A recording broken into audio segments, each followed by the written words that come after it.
Hi guys, I am Muchakwa L. Ntangeni with Maths XYZ, and in this lesson of financial mathematics, I will be taking you through where we encounter a changing interest rate and also where we encounter additional deposit or withdrawal in the account. Alright, here we have two equations which we normally use, which is the equation of the compound growth and the compound decay, which is also called the reducing balance method. So in this method, the first one, which is the compound growth, we use it when the investment is growing, and the one for compound decay, we use it when the investment is actually depreciating in value. Alright, then here we have a question that says 2,850 is invested at 8% per annum compounded quarterly for 15 years. After 9 years, the interest rate changes to 10.5% compounded monthly. How much is the investment worth after 15 years? As I've already mentioned in the previous lesson, then when you are dealing with this kind of examples or this kind of question where the interest rate changes or where there's additional deposit or withdrawal, what you need to do first is to draw a timeline so that you will see at what period does the interest rate changes or where does the investment, the additional deposit take place. Alright, here we have, as I told you guys, I won't draw it into scale, I'll just do a rough sketch. Then we have 2,850, which is deposited at 8%. The first period, which is this one here, is when it's deposited for 8% for 15 years. But then they say that after 9 years, that means that this one, the 8% only happened for 9 years. And then the remaining, it will be 6 years. The remaining, which will be 6 years, the interest rate went up and it was 10.5% per annum compounded quarterly. Even the second one it was actually monthly, and the first one here it was actually quarterly. Alright, then we also have the effect of the different compounding period, because the first one, the compounding period is quarterly, and the second one, the compounding period is monthly. Then the first 9 years it was 8% compounded quarterly. The last 6 years it was 10.5% compounded monthly. And our original, which is the principal value, it's equals to 22,850. So how much is the investment after 15 years? So what we are looking for here, it's actually, we will use the equation of compound growth, because the investment is actually increasing. Now that the interest rate will change twice, then I will also add this as the second one. I explained why we have to do this in the previous lesson. You can actually check it out to understand why we have to have two of that, because since we have two, the interest rate is changing twice. You can take our previous lesson to understand more on that.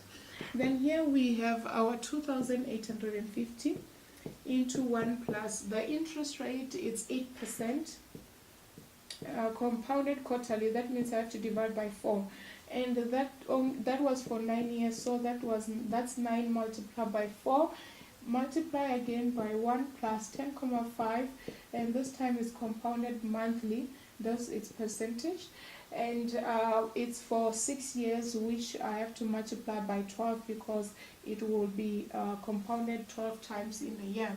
And then here we have what we're gonna have. We'll just punch it into a calculator so that we'll see what will our investment be worth after 15 years. So it will be 1 plus 8% divided by 4 because it's quarterly, and it to an exponent of 9 multiplied by 4, because that's where the interest rate changes. And we multiply that with 1 plus 10.5%, which is divided by 12 because it's compounded monthly, to an exponent of 6 multiplied by 12.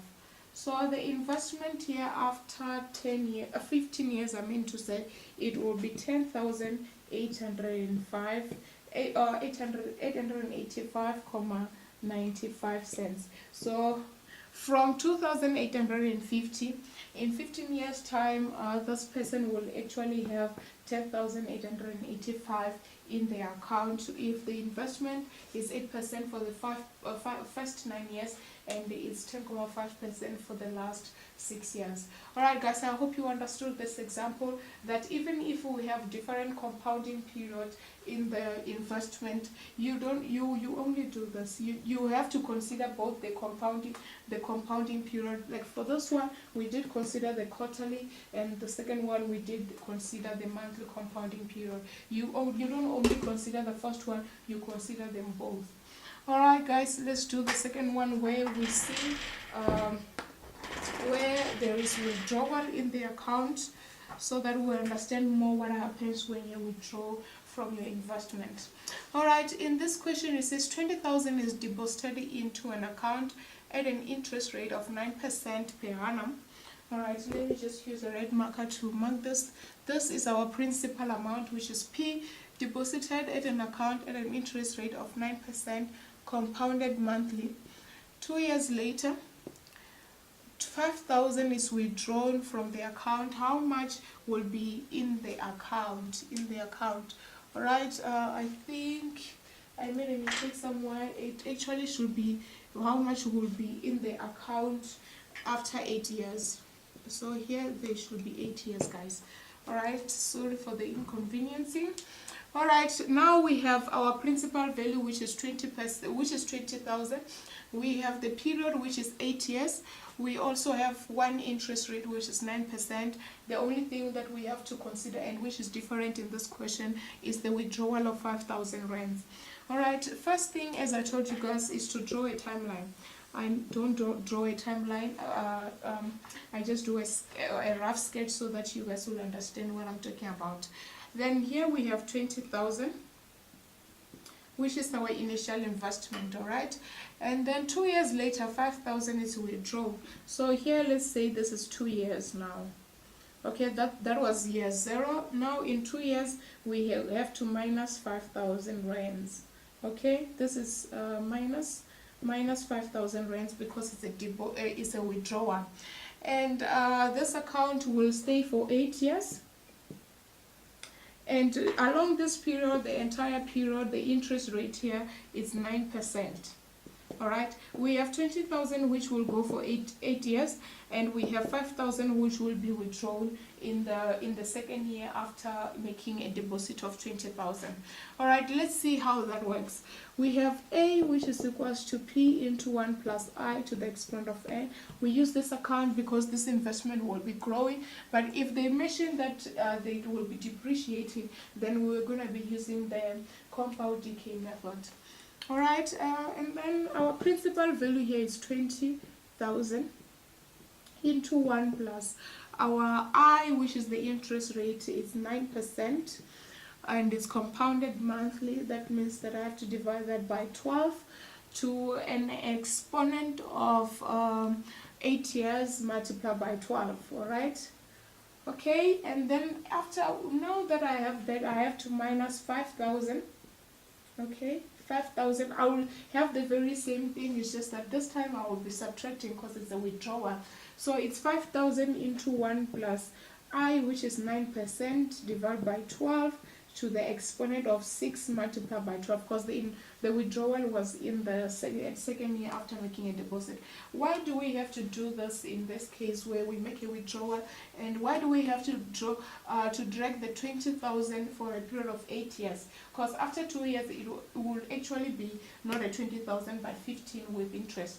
But what we do here is to have 20,000 for the entire period of 8 years, and then subtract 5,000 together with its interest for 6 years. So that would have reduced that 20,000 then, and we'll have our correct answer. What we do, we drag the 20,000 for the whole period of 8 years, and then we subtract the 5,000 together with its interest in that period of 6 years. Then that's what will this is what will give us the correct answer. Alright, so here we are gonna have 20,000 into 1 plus 9%. Alright, 20,000, sorry guys, I made a mistake, into 1 plus 9% divided by 12 to an exponent